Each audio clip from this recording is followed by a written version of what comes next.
At its core, this was a debate about diplomacy, economics, trade relationships, and the real-world consequences political rhetoric can have on ordinary businesses and workers. Last year, according to the World Travel and Tourism Council, the United States saw a 5.5% decline in international visitors. We were the only major economy to see any decline. In my home state of New Hampshire, tourism is the second largest industry, both by revenue, and it supports 70,000 jobs.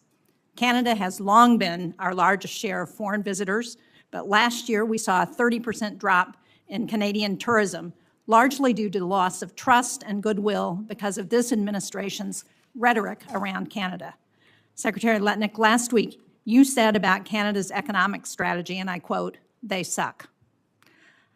I believe your spokesperson then said this was about Canada's economy leeching off of the U.S. How does insulting our closest ally and neighbor help the businesses in my state of New Hampshire and states all across this country who are hurting because of the loss of Canadian business and tourism? Canada's economy leans on the incredible $30 trillion economy of America. But there's no doubt about that, Mr. Secretary. But insulting our closest ally and neighbor who provides a lot of business. We have a lot of businesses in New Hampshire, small businesses who work on both sides of the border. We have all those Canadian visitors who are not coming because of your comments and comments by the administration. How does that help our economy? It is outrageous that Canada will not put U.S. spirits on the shelf. It is insulting. It is. And disrespectful to America that they won't Absolutely. even put... And my husband has an interest in a company that has American spirits. And they won't do it because of the insults from this president and comments like yours. So I want to go on to another question. But can I have just one small comment, which is dairy is treated so badly, and your state cares about dairy, and we are trying desperately to get them to live to the deal that they have on USMCA and stop treating our dairy farmers so poorly, and your state cares about that, and we are fighting for that. We do, but we are not going to get agreement when we keep insulting people. When we have allies and partners, we should try and work with them, not insult them. And I find your rhetoric insulting to the people in my state who are working so hard to try and ensure that they can do business. I want to move on to BEAD and the non-deployment funds because Secretary Lutnick, as I said the last time you were here, Senator Collins and I led the negotiations around the bipartisan infrastructure law and those broadband provisions. And when we enacted BEAD into law, as Chairman Moran said,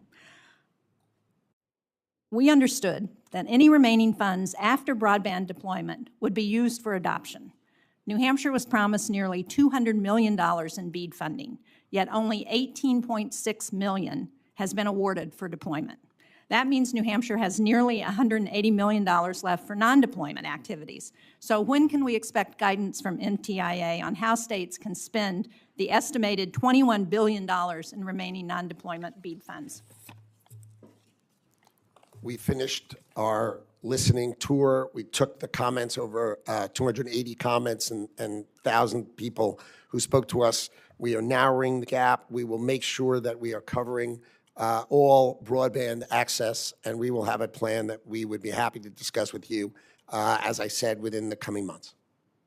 And do you have a deadline for when you're hoping to get that plan to us? My Other than soon?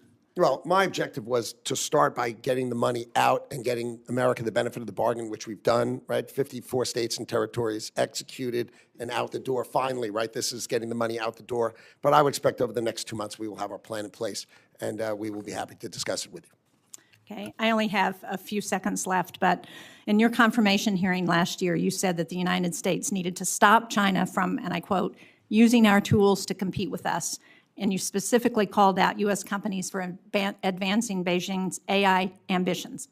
Since then, the administration has allowed powerful chips to be exported to China.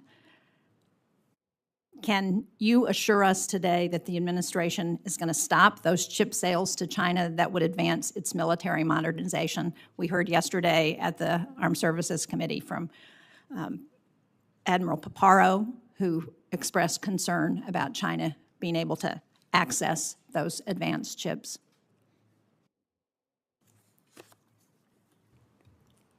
There is a delicate balance in the relationship with China. President Trump has the best relationship with President Xi, and he balances that. I want to be crystal clear. We are not selling our best chips to China under any circumstance. We are not even selling the best scale of chips, meaning they're called Blackwell. They're not even that brand. This is multi-years ago, and there's that balance, and I understand that balance, but the president understands it the best, and he is trying to balance in between there.